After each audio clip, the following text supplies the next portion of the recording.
Unit 1 પૂરું થઈ ગયું. સ્વાધ્યાય ટીક કરાયું. ચાલો હવે યુનિટ 10 શરૂ કર્યું હતું. થઈ ગયા હતા.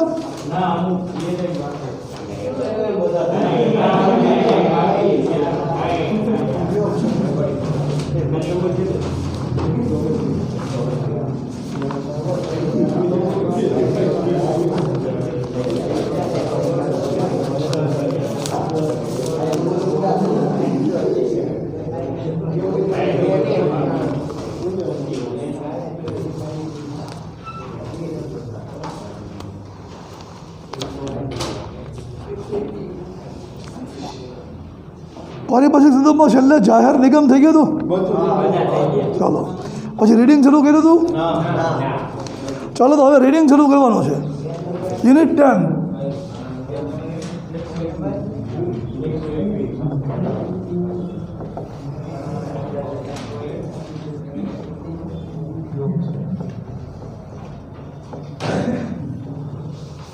પેજ નંબર કોને ખબર નથી?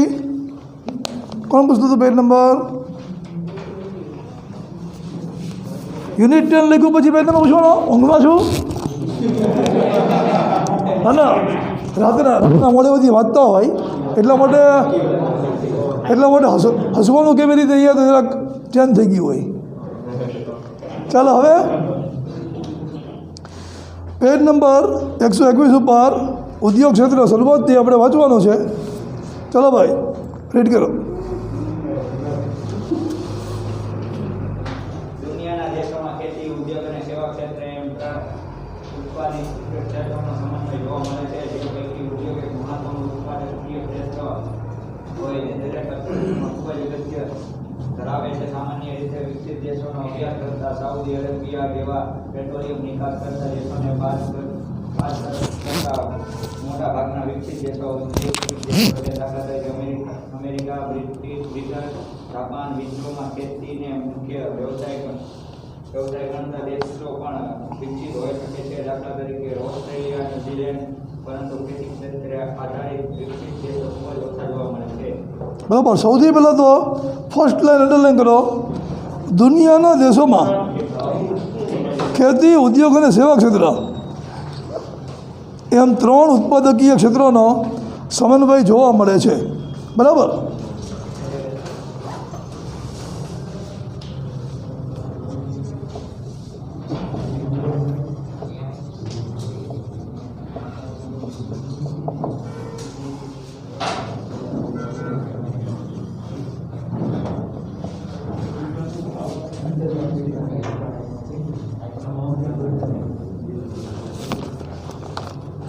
ચાલો ઉત્પાદકીય ક્ષેત્ર કેટલા?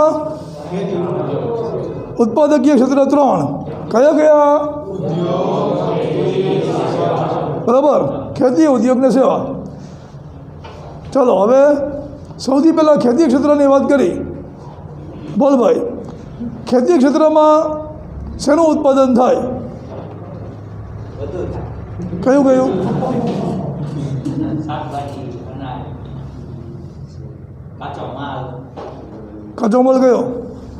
કાચો માલ કયો? પણ એક નામ તો પણ એક નામ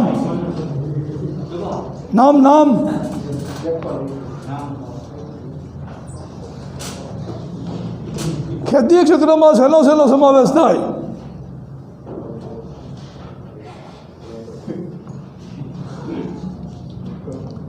ખેતી ક્ષેત્રની કઈ વસ્તુ કારખાનામાં કાચા માલ તરીકે વપરાય?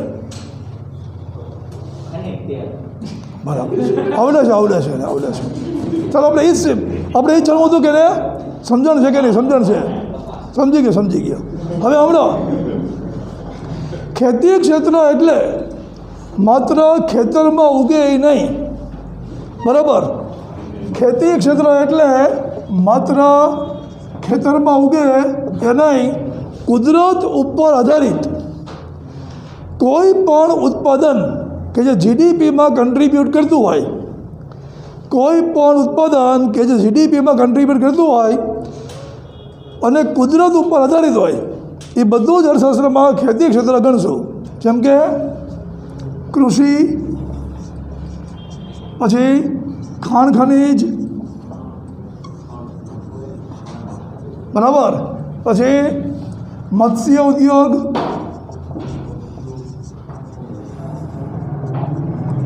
મરઘા બતકા ઉછેર,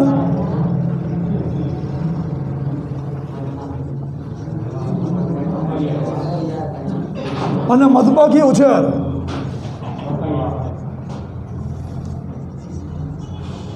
બરાબર, આ બધું જ ખેતી ક્ષેત્રમાં ગણશું. ખેતી એટલે કુદરત ઉપર આધારિત ઉત્પાદન ક્ષેત્ર. કૃષિ, ખાણ ખનીજ, મત્સ્ય ઉદ્યોગ, મરઘા બતકા ઉછેર, મધમાખી ઉછેર. ઉદ્યોગ ક્ષેત્ર એટલે કારખાના.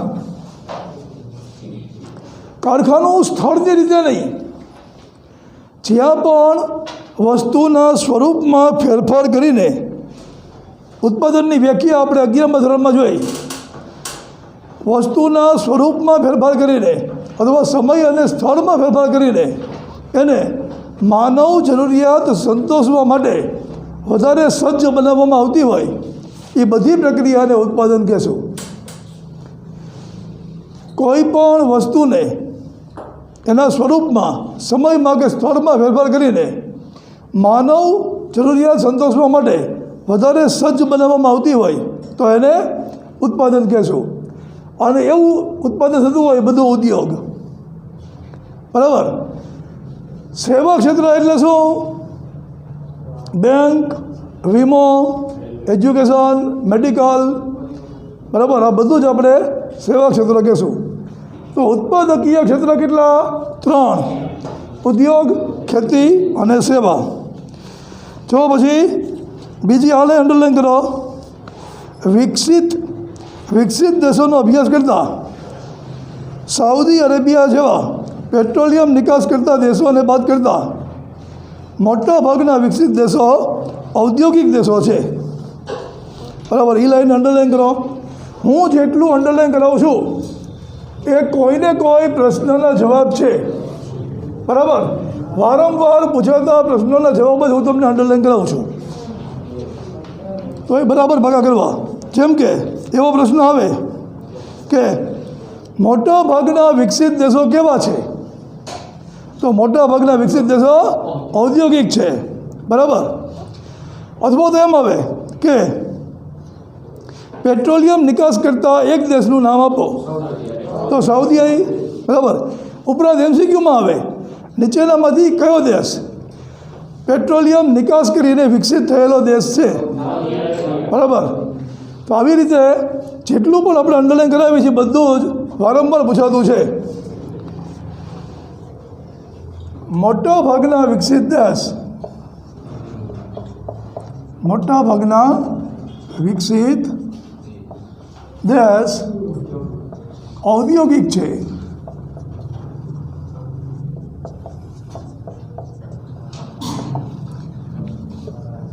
સાઉદી અરેબિયા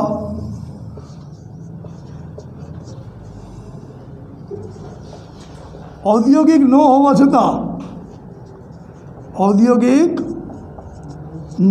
છતાં પેટ્રોલિયમ નિકાસ કરીને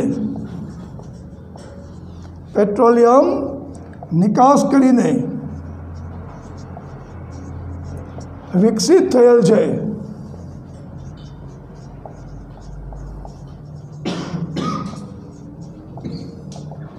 બરાબર. મોટા ભાગના વિકસિત દેશ કેવા છે? ઔદ્યોગિક. સાઉદી અરેબિયા જેવા દેશ ઔદ્યોગિક ન હોવા છતાં પેટ્રોલિયમ નિકાસ કરીને વિકસિત થયેલ છે. બરાબર. હવે ખેતીથી વિકસિત થવું સૌથી મુશ્કેલ કામ છે. ખેતી દ્વારા વિકસિત થવું એ સૌથી મુશ્કેલ કામ છે. કેમ? આપણે સમજીએ. એક કારખાનું છે, એક શિફ્ટમાં ચાલે છે, એક પાળીમાં ચાલે છે, એક શિફ્ટ. એને કોઈ મોટા ઓર્ડર આવ્યા અને હવે એને ઉત્પાદન વધારવું છે, તો એ ખાલી બીજી શિફ્ટ માટેના કારીગરો નોકરીએ રાખી દેશે ઉત્પાદન બમણું થઈ જશે. બીજી શિફ્ટ માટેના કારીગરો નોકરીએ રાખી લેશે, ઉત્પાદન બમણું થઈ જશે. બરાબર. તો ઉદ્યોગ ક્ષેત્રમાં યંત્રો અને માણસો વધારી દેતા ઉત્પાદન વધે છે. ઉદ્યોગ ક્ષેત્રમાં યંત્રો અને માણસો વધારી દેતા નિયત સમયમાં ઉત્પાદન વધે છે. કૃષિ ક્ષેત્રમાં એ શક્ય ખરું? ઘઉંનું એક ખેતર છે. ઘઉંના એ ખેતરમાં મને એમ થયું કે 3 મહિને ઘઉં ઉગે છે. જો હું માણસોની સંખ્યા ડબલ કરી નાખું તો એ 3ના બદલે 1.5 મહિને ઉગે. 3 મહિને ઘઉં ઉગે છે અને 100 માણસ કામ કરે છે ખેતરમાં. માણસો 100ના બદલે 200 કરી નાખું તો ઘઉં 3ના બદલે 1.5 મહિને ઉગશે. તો ખેતી ક્ષેત્રમાં ઉત્પાદન માણસો વધારીને કે યંત્રો વધારીને વધારી શકાય નહીં. છે કોણ બોલ્યું? ઊંઘમાં છું. બરાબર. તો ખેતી ક્ષેત્રમાં કુદરતી પ્રક્રિયાથી જેટલી વાર લાગતી હોય એટલી વાર લાગે. તો જીડીપી ક્યારે વધે? ઉત્પાદન વધે. તો ખેતી ક્ષેત્ર દ્વારા વિકસિત થવું ઘણું મુશ્કેલ કાર્ય છે. છતાં પણ અમુક દેશો આવી સિદ્ધિ મેળવી શક્યા છે. વિશ્વમાં જો આ લાઈનને પણ અંડરલાઈન કરો. વિશ્વમાં ખેતીને મુખ્ય વ્યવસાય ગણતા, એટલે કે ખેતી પ્રધાન ભારત જેવા વિશ્વમાં ખેતીને મુખ્ય વ્યવસાય ગણતા દેશો પણ વિકસિત હોઈ શકે છે. દાખલા તરીકે ઓસ્ટ્રેલિયા, ન્યૂઝીલેન્ડ. બરાબર. ઓસ્ટ્રેલિયા, ન્યૂઝીલેન્ડ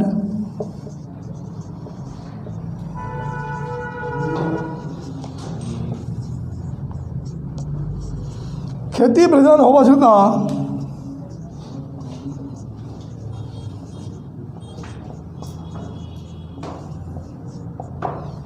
વિકસિત થઈ શક્યા છે. વિકસિત થઈ શક્યા છે. બરાબર.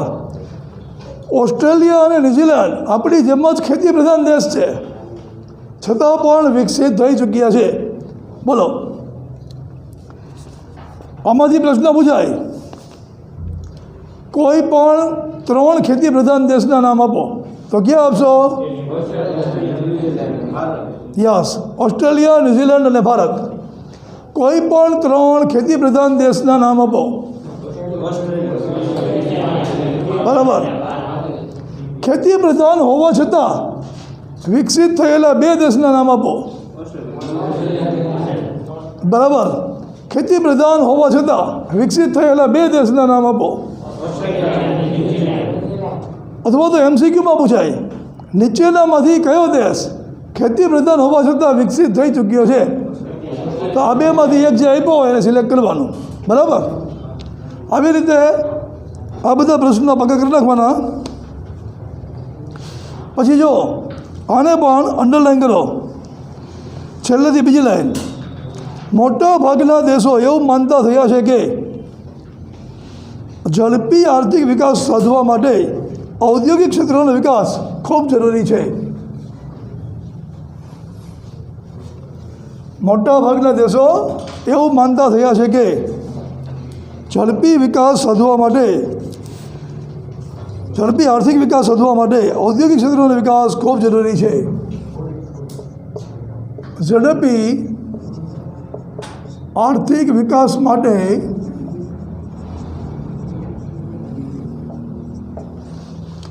ઔદ્યોગિક ક્ષેત્રનો વિકાસ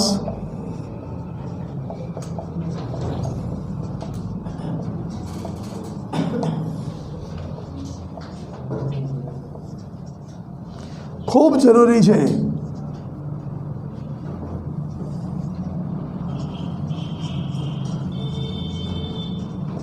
બરાબર.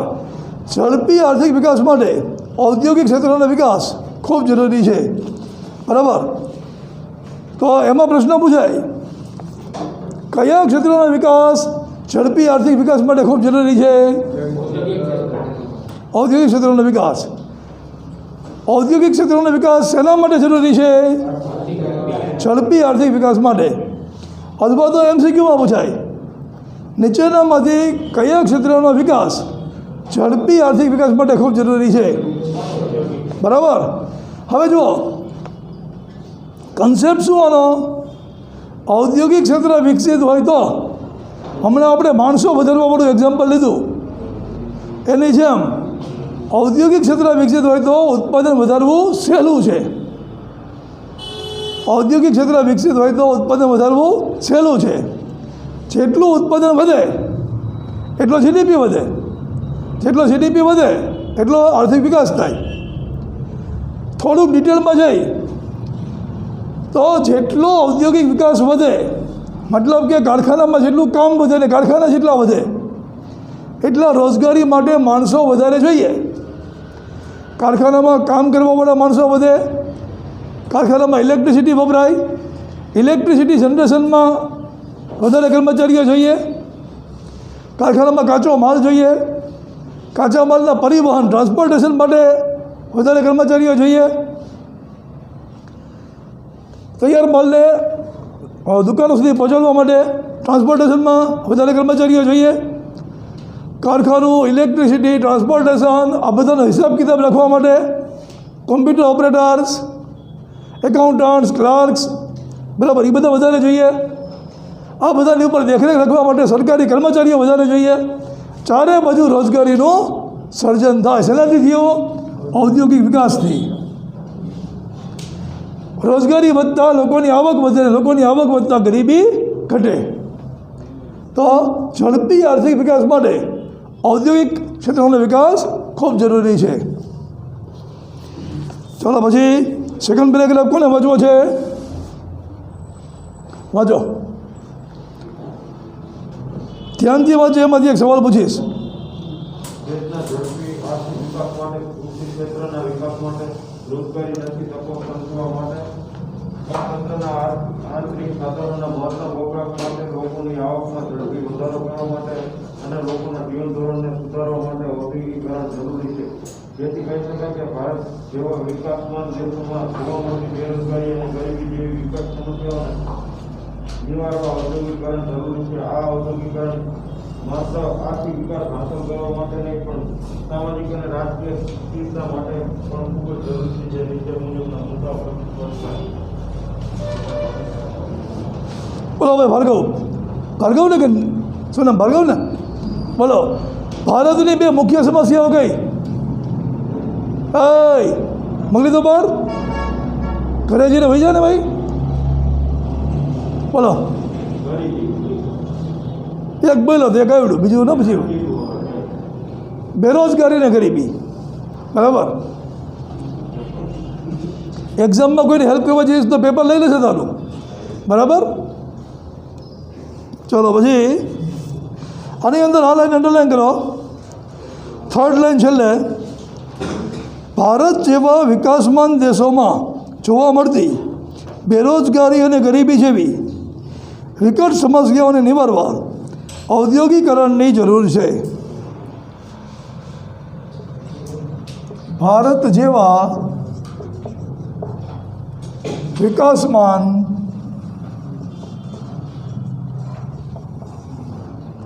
દેશોમાં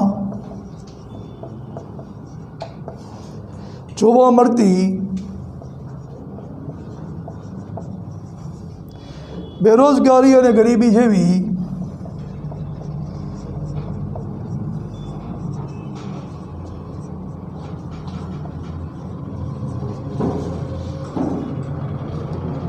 વિકટ સમસ્યાઓને નિવારવા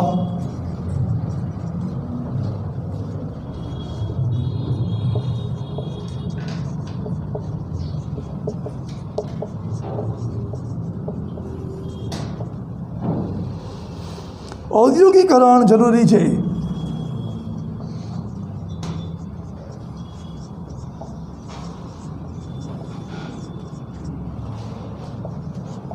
અંડરલાઈન કર્યું ને? મેં તમને કીધું એમ વારંવાર પૂછાતા વાક્યો જ, વારંવાર પૂછાતા પ્રશ્નોના જવાબ જ આપણે અંડરલાઈન કરાવીએ છીએ. તો ચલો, ભારત કેવો દેશ છે? બરાબર. ભારત ખાલી જગ્યા દેશ છે. પછી નીચે MCQમાં ઓપ્શન આપ્યા હોય તો શું લખવાનું? ભારત ખાલી જગ્યા દેશ છે, પછી MCQમાં લખ્યું હોય તો વિકાસમાન. બરાબર. પછી બોલ ભાઈ, વિકાસમાન દેશ કોને કહે છે? વિકાસમાન દેશ જે વિકાસ કરવાનો છે. વિકાસ કરવાનો છે. વિકાસ કરે છે. હે શું બોલે છે? વિકાસ વિકાસ કરે છે. જો બસ જા બરાબર છે એની વાત. ગુજરાતીની ટર્મિનોલોજી ખોટી છે, કોન્સેપ્ટ બરાબર છે. વિકાસ કરે છે મતલબ વિકાસની પ્રક્રિયા શરૂ થઈ ચૂકી છે એમ લખવું પડે ભાઈ. ત્યાં તો સાચું ગુજરાતી લખવું પડે. ગુજરાતી મીડિયમમાં ગુજરાતી તો સાચું લખવું પડે ને. વિકાસમાં જુઓ એમાં પૂછાય વિકાસમાન દેશ કોને કહે છે? બરાબર. તો જે દેશમાં વિકાસની પ્રક્રિયા શરૂ થઈ ચૂકી છે તેવા દેશને વિકાસમાન દેશ કહે છે. વિકાસમાન દેશ કોને કહે છે? જે દેશમાં વિકાસની પ્રક્રિયા શરૂ થઈ ચૂકી છે તેને વિકાસમાન દેશ કહે છે. બરાબર. આમાંથી જે અમારા હોશિયાર મિત્રો હોય એમને આગળ ઉપર કામ લાગે એ માટે 12મા ધોરણમાં તો ડીપમાં કંઈ જરૂર નથી, પણ જેને પણ સારી કોલેજમાં ભણવા જવું છે એવા છે ને અહીંયા બધા ખાલી બરાબર મોઢા ઉપર રૂમાલ બાંધીને હસવું બરાબર એવા તો છે ને એ બધા. જો જે લોકોને ખરેખર કોમર્સમાં સારું કમાઈને મમ્મી પપ્પાને આર્થિક ચિંતામાંથી મુક્ત કરવા છે બરાબર એ લોકો માટે કે ભારતમાં વિકાસની પ્રક્રિયા શરૂ થઈ ચૂકી છે એવું આપણે કઈ કેવી રીતે હકી? કારણ કે ભારતની નિકાસમાં ભારત કૃષિ પ્રધાન દેશ છે ને, તો પણ ભારતની નિકાસમાં ઉદ્યોગ ક્ષેત્રના ફાળો વધારે છે. બરાબર. છેલ્લા કેટલાક વર્ષોથી ભારત કૃષિ પ્રધાન દેશ હોવા છતાં ભારતની નિકાસમાં ઉદ્યોગ ક્ષેત્રનો ફાળો વધારે છે. અને હમણાં જે બોર્ડ ઉપર લખ્યું હતું બરાબર કે ભાઈ આર્થિક વિકાસ માટે ઔદ્યોગિક વિકાસ જરૂરી છે, તો આપણે ત્યાં નિકાસમાં ઉદ્યોગોનો ફાળો વધારે છે. મતલબ કે ઔદ્યોગિક વિકાસ એટલો તો થયો છે કે આપણી વસ્તુ ફોરેનમાં વેચાય. આપણા ઉદ્યોગોએ પ્રોડ્યુસ કરેલી વસ્તુ ફોરેનમાં વેચાય એટલા વિકાસની પ્રક્રિયા શરૂ થઈ ગઈ છે. એટલા માટે વિકાસમાન દેશ છે. ચાલો પછી બીજો પ્રશ્ન પૂછાય, ભારતની મુખ્ય 2 સમસ્યાઓ જણાવો. ભારતની મુખ્ય 2 આર્થિક સમસ્યાઓ જણાવો. બરાબર. ભારતની મુખ્ય 2 આર્થિક સમસ્યાઓ બેરોજગારી અને ગરીબી. બરાબર. ભારતમાં બેરોજગારી અને ગરીબી નિવારવા શું જરૂરી છે? બરાબર. આર્થિક વિકાસ તો કરવો છે પણ શેના દ્વારા? બરાબર. પૈસાદાર તો થવું છે પણ એને એ માટે કામ ધંધો કરવો પડશે અને એને એ માટે એકો હિસાબ વગર સાંભળવું પડશે. બરાબર. તો તો ભારતમાં બેરોજગારી ને ગરીબી દૂર કરવા માટે શું જરૂરી છે? ઔદ્યોગિકરણ. ભારતમાં બેરોજગારી અને ગરીબી દૂર કરવા શું જરૂરી છે? તો આમાંથી આ બધા પ્રશ્ન પૂછાઈ શકે. બરાબર યાદ રાખી લેવાનું. ચાલો પછી નેક્સ્ટ રાષ્ટ્રીય આવકમાં ફાળો. ચાલો ભાઈ વાંચ. છેલ્લી બેન્ચ. પાણી પીને વાંચો. પાણી પી લે.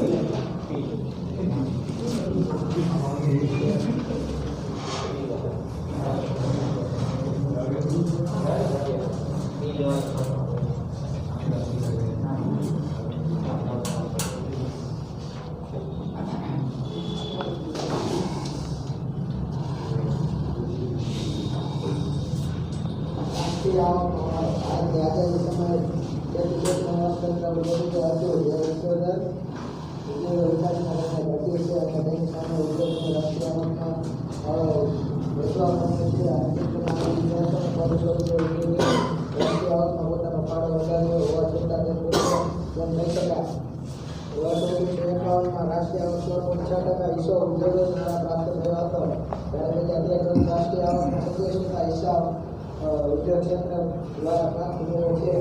અહીં પણ નોંધનીય છે કે સેવા ક્ષેત્રના વિકાસમાં પણ ઔદ્યોગિક ક્ષેત્રનો ફાળો છે. ચાલો આની અંદર 4th લાઇન છેલ્લે 2013-14 રાષ્ટ્રીય આવકના 27% હિસ્સો ઉદ્યોગ ક્ષેત્ર દ્વારા પ્રાપ્ત થયો છે. અંડરલાઇન કરો.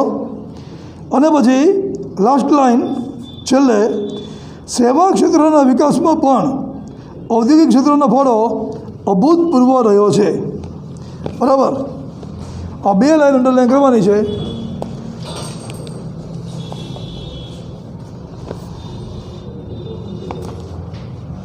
ભારતની રાષ્ટ્રીય આવકમાં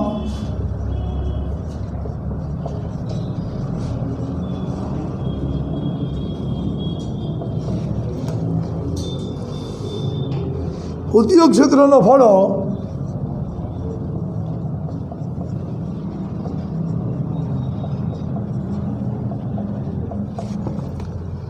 %27 છે. જો તમે સાંભળો છો કે ભાઈ MBA થયેલા રખડ્યા છે.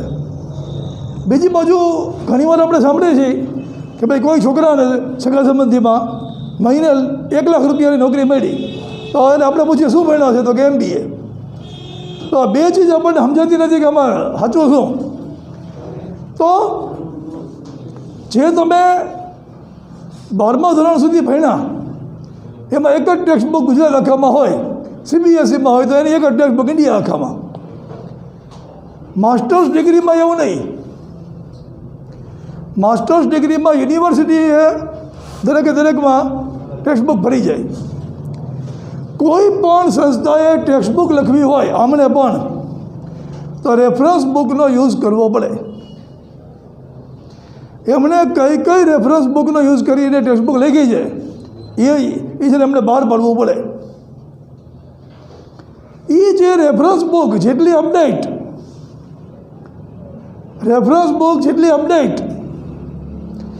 એટલું એ ટેક્સ્ટ બુક વધારે મૂલ્યવાન બને. હવે કોમર્સ એ સાયન્સ જેવું નથી કે એની અંદર જૂની માહિતી હાલે. આંખની રચના ઉપર હવે કોઈ રોયલ્ટીવાળી બુક ન હોય. આંખની રચના બરાબર 200 વર્ષથી બુક્સમાં છપાતી આવી છે. પણ રાષ્ટ્રીય આવકની જે બુક્સ હોય એની ઉપર જે લેખ લખાણા હોય, આર્ટિકલ્સ છપાવવામાં આવી ગયા હોય, એની કોઈ બુક બહાર પડી હોય, કોઈ અર્થશાસ્ત્રીય બુક લખી હોય, કોઈ ફાઇનાન્સ મિનિસ્ટરે બુક લખી હોય કોઈ દેશના, એ બધાનો ઉપયોગ કર્યો હોય ટેક્સ્ટ બુક બનાવવામાં. અને એ અપડેટ છેલ્લા 2 વર્ષ પહેલાંની 3 વર્ષ પહેલાંની એવી બુક્સ હોય. બરાબર. તો એમાં ભણેલા છોકરાઓ અત્યારના જમાનામાં બહાર પડીને તરત નોલેજનો ઉપયોગ કરી શકે. જ્યારે જેમણે 1950ની 1960ની 70ની રેફરન્સ બુકનો યુઝ કર્યો હોય એ લોકો જૂનું કોમર્સ ભણ્યા છે. કોમર્સના ફંડામેન્ટલ્સ તો ન બદલાય, પરંતુ એમની માહિતી અપડેટ નથી. સમજાણું હવે? તો આ વસ્તુ ખાસ યાદ રાખજો. ફેર અહીંયા પડે. નિરમા, સિમ્બાયોસિસ, MS, બરાબર, IIM તો ન ગણીએ કદાચ. એ બધાની MBAની વેલ્યુ ખરી. અને અહીંથી કોઈ MBA થયું હોય સુમનગરની કોલેજમાં તો કેમ વેલ્યુ નહીં? કારણ આ સમજાઈ ગયું હવે આખું. તો આની અંદર વર્ષ કયું લખ્યું હતું? બરાબર. તો 7 વર્ષ જૂની માહિતી છે. બરાબર. હવે આપણી ટેક્સ્ટબુક માટે આ છેલ્લામાં છેલ્લી માહિતી છે, લેટેસ્ટ. એટલા માટે વર્ષ ન લખે તો ફેર ન પડે. બરાબર. અત્યારે હું તમને એમ કહું કે 9 વાગે હાજરી લેવામાં આવી ત્યારે વર્ગમાં કેટલી સંખ્યા હતી, અથવા તો એમ કહું કે અત્યારે એને વર્ગમાં કેટલી સંખ્યા છે, તો જે લેટ આવ્યા એટલામાં ફેર પડે, બાકી કંઈ ફેર પડે નહીં. સમજાણો? એની જેમ લેટેસ્ટ માહિતી તો નહીં રહે. તો 2013-14 લખીને પૂછે કે 2013-14 લખ્યા વગર પૂછે 12મા ધોરણની આ બુકના જવાબમાં કોઈ ફરક પડે નહીં, કારણ કે લેટેસ્ટ જ છે. અને કોમર્સ બિઝનેસ ઇન્ડસ્ટ્રીનો વિષય છે, જનરલ નોલેજનો વિષય નથી. એટલે અહીં કોઈ તમને 1961માં કેટલું હતું, 2013માં કેટલું હતું એમ નહીં પૂછે.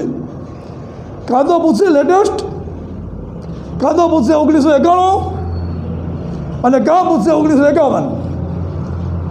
કોમર્સમાં ખાસ કરીને ઇકોમાં 3 જાતના આંકડા મહત્ત્વના, જ્યાં સુધી કોમર્સ ભણો ત્યાં સુધી.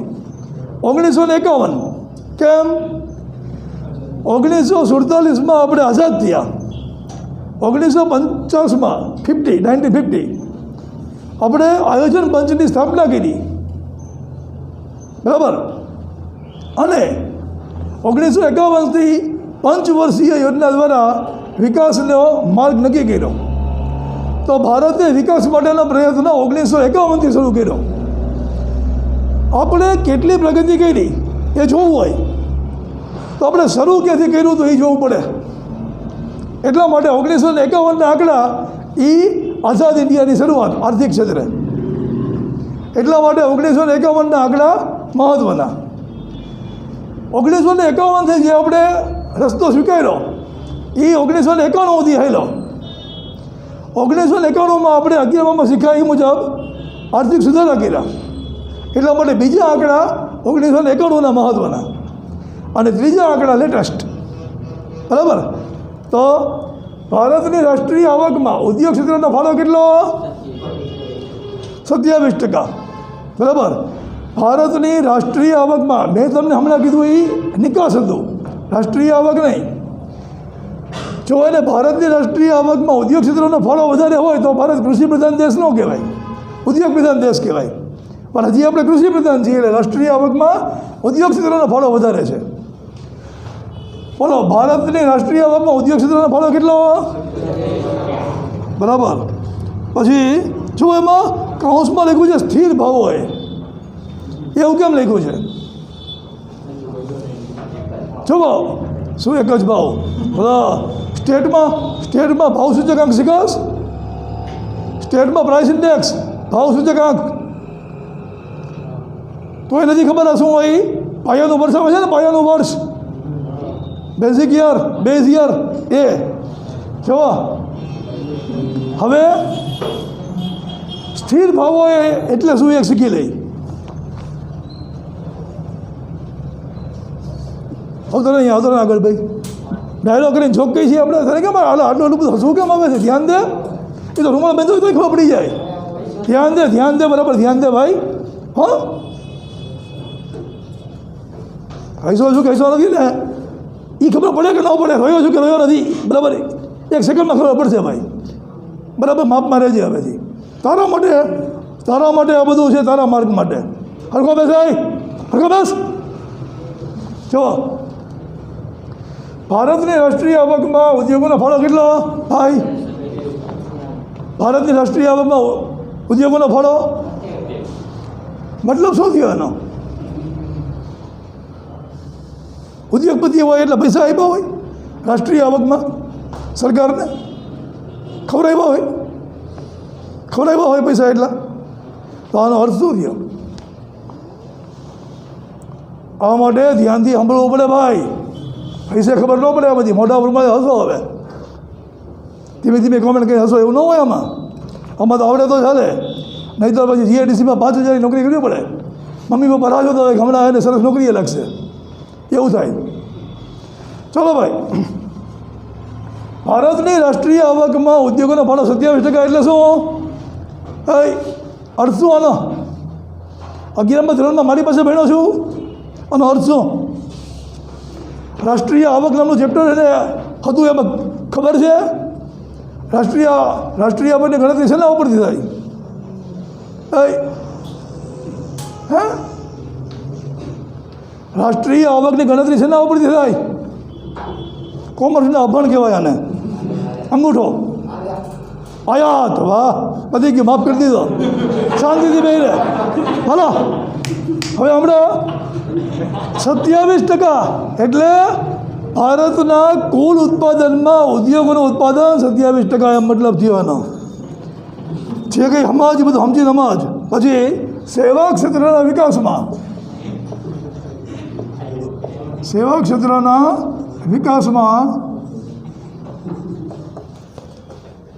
ઔદ્યોગિક ક્ષેત્રનો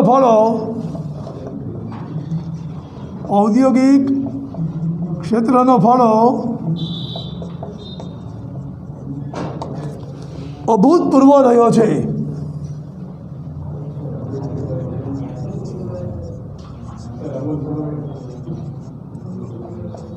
ગુજરાતી મીડિયમ તું ભણ્યો છું ભાઈ, હું નથી ભણ્યો. આ કોને પૂછ્યું? અનપ્રેસિડેન્ટેડ, આ પહેલાં ન થયું હોય એવું. અભૂતપૂર્વનું ઇંગ્લિશ અનપ્રેસિડેન્ટેડ, અને એનો અર્થ થાય આ પહેલાં ક્યારેય ન બન્યું હોય એવું. ભૂત એટલે થઈ ગયેલું, ઇંગ્લિશનો ભૂતકાળ, બરાબર, થઈ ગયેલું. ભૂતપૂર્વ પ્રમુખ અગાઉ હતું તે, અભૂતપૂર્વ અગાઉ ક્યારેય નહોતું તે. આટલું તો ગુજરાતી મને આવડે છે, બરાબર. ચાલો હવે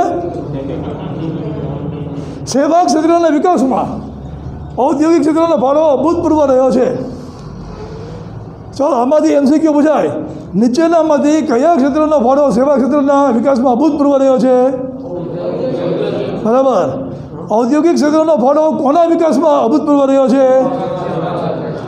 સેવા ક્ષેત્રના વિકાસમાં ઔદ્યોગિક ક્ષેત્રનો ફાળો અભૂતપૂર્વ રહ્યો છે. કેવી રીતે? બરાબર. હમણાં મને એક વિદ્યાર્થીએ બરાબર ગઈકાલે આ પૂછ્યું હતું કે સર આ કેવી રીતે? બરાબર. તો એક સેવા ક્ષેત્રનું નામ બોલો. યસ, પરિવહન. ચલો, ટ્રાન્સપોર્ટેશન નામનું સેવા ક્ષેત્ર આપણે લીધું. તો ટ્રાન્સપોર્ટેશનના વાહનો અપડેટ થયા, ટ્રાન્સપોર્ટેશનના વાહનો નવા પ્રકારના આવ્યા, બરાબર. અને નવા પ્રકારના વાહનો, નવા કોમ્પ્યુટર, નવી જાતની જાહેરાતો, બરાબર, ફરવાના સ્થળોનો વિકાસ, બરાબર. આ બધાના કારણે ટ્રાન્સપોર્ટેશનનો વ્યાપ વધ્યો. સમજાણું? ઉદ્યોગો વધતા ટ્રાન્સપોર્ટેશનને કામ વધારે મળ્યું, બરાબર. તો જો પરિવહનના વિકાસમાં સૌથી મોટો ફાળો કોનો? કારખાના ન હોય તો ટ્રક દોડે, બરાબર ને. તો સેવા ક્ષેત્ર પછી બોલો બીજું સેવા ક્ષેત્ર બોલો. બેંક. ચલો, જો બેંકમાં કોમ્પ્યુટર ન હોત તો બેંક આટલી સરસ સગવડ આપી શકત? કોમ્પ્યુટર કોણે બનાવ્યા? ઉદ્યોગોએ. કોમ્પ્યુટર બનાવ્યા કોણે? ઉદ્યોગોએ. જો ઉદ્યોગો ન હોત તો બેંક લોન આપીને વ્યાજ કમાત? તો બેન્કિંગ ક્ષેત્રનો વિકાસ, બેન્કિંગ ક્ષેત્રને જે આવક વધી એમાં એને વ્યાજ સૌથી વધુ કોણે આપ્યું? ઉદ્યોગ ક્ષેત્રએ. તમે જે બાઇકની લોન લો છો એને બાઇકની લોનથી બેંકને વ્યાજ નથી મળતું. એ તો બધું સરકારના પ્રાયોરિટી સેક્ટરમાં આવે છે. સમજાણો? ઉદ્યોગોને સૌથી વધુ વ્યાજ ઉદ્યોગો ચૂકવે છે બેંકોને, બરાબર. અબજો રૂપિયાની એડવાન્સીસ હોય. આપણે સાંભળીએ છીએ કે ભાઈ વિજય માલ્યા 5,000 કરોડ લઈને ભાગી ગયો, એવું આપણે સાંભળીએ છીએ. તો ઉદ્યોગપતિઓને કેટલી મોટી લોન મળે છે એ તમને આજ ખબર પડી. અને એ તો ક્લીન લોન હતી, સામે કંઈ ગીરવે મૂક્યા વગરની. કારણ કે ઉદ્યોગપતિ માટે એ નાની લોન હતી, એટલે કંઈ સામે મૂક્યું નહોતું. એ જગ્યાએ 1.5 લાખ કરોડની લોન હોત તો સામે કંઈક ને કંઈક લીધું હોત. તો એનું વ્યાજ કેટલું આવે? તો બોલો, બેંકોના ફાળામાં સૌથી મોટો કન્ટ્રીબ્યુશન કોનું? બેંકોના વિકાસમાં ઉદ્યોગોનો. સમજાઈ ગયો? સેવા ક્ષેત્રના વિકાસમાં ઔદ્યોગિક ક્ષેત્રનો ફાળો અભૂતપૂર્વ રહ્યો છે. સમજાઈ ગયું ને? હવે ચલો પછી રોજગારી. ચલો છેલ્લી બેન્ચ વાંચો, રોજગારી. અને એને ક્લાસરૂમની જેમ બેસવાનું. હા, અચ્છા, ઓકે, તો ચાલે. બેસીને વાંચ, દુઃખ છે પગમાં.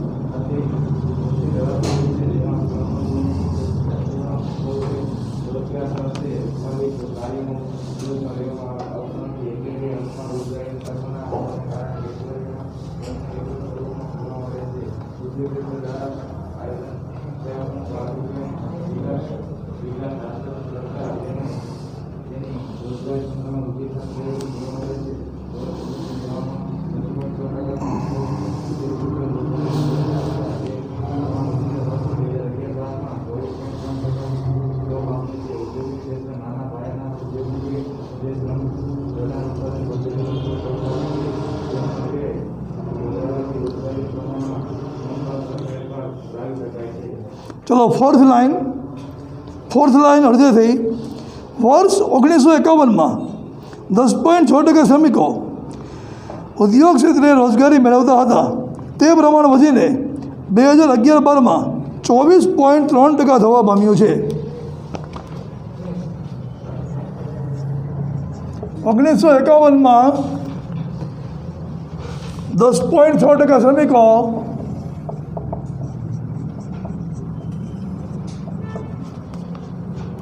ઉદ્યોગ ક્ષેત્રે રોજગારી મેળવતા હતા.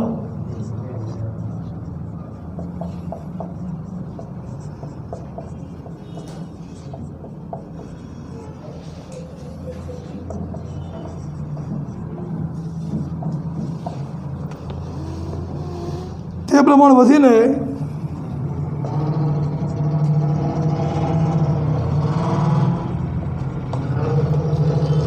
24.3% થવા પામ્યું છે.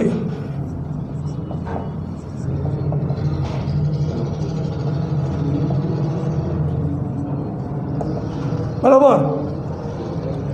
તો મેં તમને કીધું એમ 3 જ આંકડા એકોમાં મહત્ત્વના, 1951, 1991 અને લેટેસ્ટ.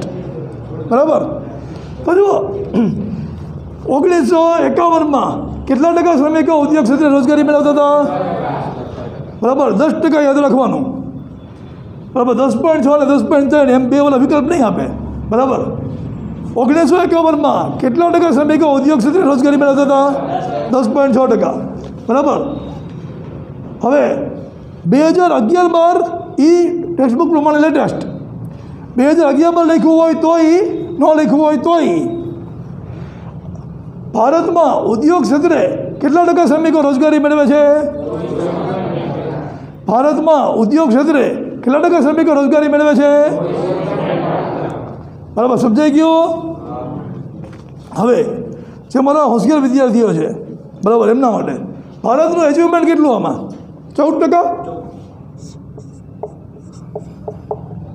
કોમર્સની શરૂઆતમાં છો, તમારી ભૂલ થાય, એમાં કંઈ શાહી ફીલ કરવાની જરૂર નથી. સ્ટેટિસ્ટિકલી 14% લાગે, પણ આ 14% જવાબ ખોટો છે. કેમ? કોણે કીધું? એક્સેલન્ટ. જુઓ 1951માં વસ્તી કેટલી હતી? 2011-12માં વસ્તી કેટલી હતી? તો એ જો અભૂતપૂર્વ કરોડો લોકો વધ્યા, એમાં પણ 14% વધ્યા. સમજાણો? એક ટ્યુશન ક્લાસમાં 10 જણા હતા, એક ટ્યુશન ક્લાસમાં 10 જણા હતા, એમાંથી 1 જણ ફેલ થયો અને ટ્યુશન ક્લાસે લખ્યું 90% રિઝલ્ટ. એક ટ્યુશન ક્લાસમાં 1000 જણા હતા, એક ટ્યુશન ક્લાસમાં 1000 જણા હતા, એમાંથી 112 જણા ફેલ થયા. તો એને રિઝલ્ટ કોનું કહેવાય? સારું, 90% વાળાનું કે 88% વાળાનું? વાહ, જિંદગીમાં પાસ. ધંધો ન કરતો કોઈથી જિંદગીમાં, ધંધો ના કરતો, નિર્ણય ખોટા લઈશ. 10માંથી 1 વાળા માટે એચિવમેન્ટ નથી, જ્યારે 1000માંથી 112 જ ફેલ. બરાબર, એચિવમેન્ટ છે. મોટી સંખ્યાને હેન્ડલ કરવી અઘરી વસ્તુ છે. મોટી સંખ્યાને હેન્ડલ કરવી 10 જણામાં હેન્ડલ કરવા સહેલા છે. તો ભારતે ઘણી મોટી એચિવમેન્ટ કરી છે. ભારતની એચિવમેન્ટ, ભારત વિકાસશીલ દેશ કેમ કહેવાય છે? આ બધા કારણે. આ 14% નથી, આ અનેક ગણો વધારો છે. કારણ કે વસ્તી જે વધેલી વસ્તીના 14% છે. બરાબર. ચાલો પછી નિકાસ આવક કોને વાંચવું છે?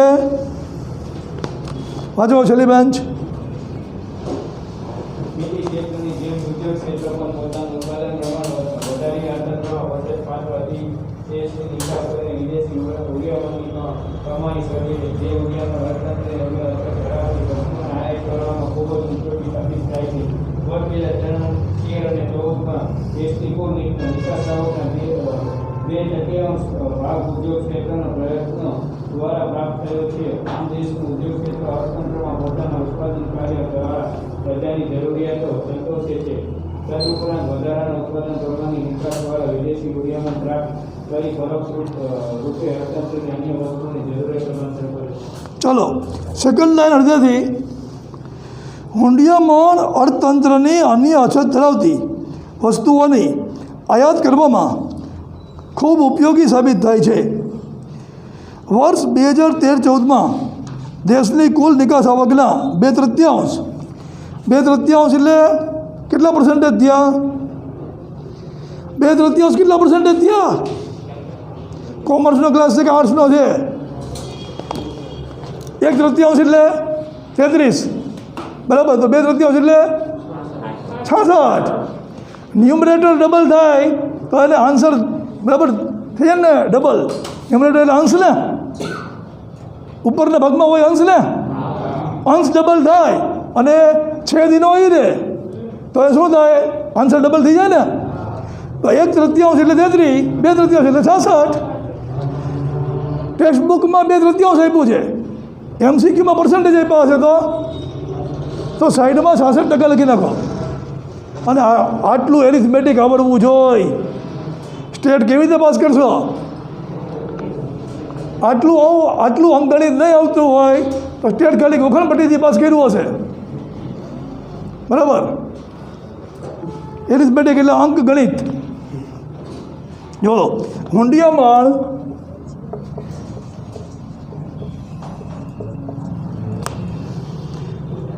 વસ્તુઓની આયાત કરવામાં ઉપયોગી સાહિત્ય છે. આયાત માટે ઉપયોગી છે. હુંડિયામણ શેના માટે ઉપયોગી છે? આયાત માટે. શું ઉપયોગી છે? હુંડિયામણ શેના માટે ઉપયોગી છે? બરાબર. હવે ભાઈ તું, હુંડિયામણ એટલે શું?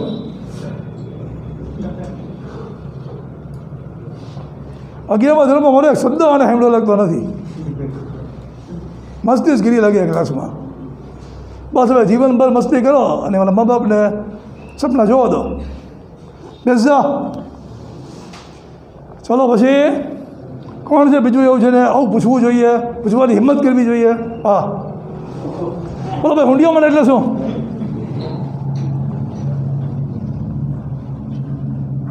આવું ને આવું કંઈ નોકરીનો ઇન્ટરવ્યૂમાં જાઓ ને કે આ જ રીતે ચૂપ રહેજે.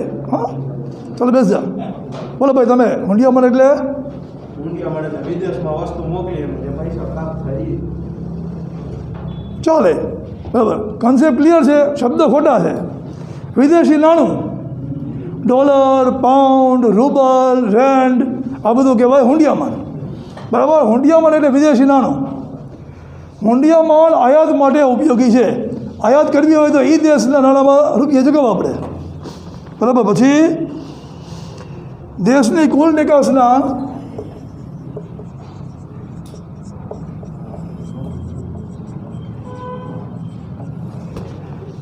2/3 એટલે 66% ઉદ્યોગ ક્ષેત્ર દ્વારા થાય છે.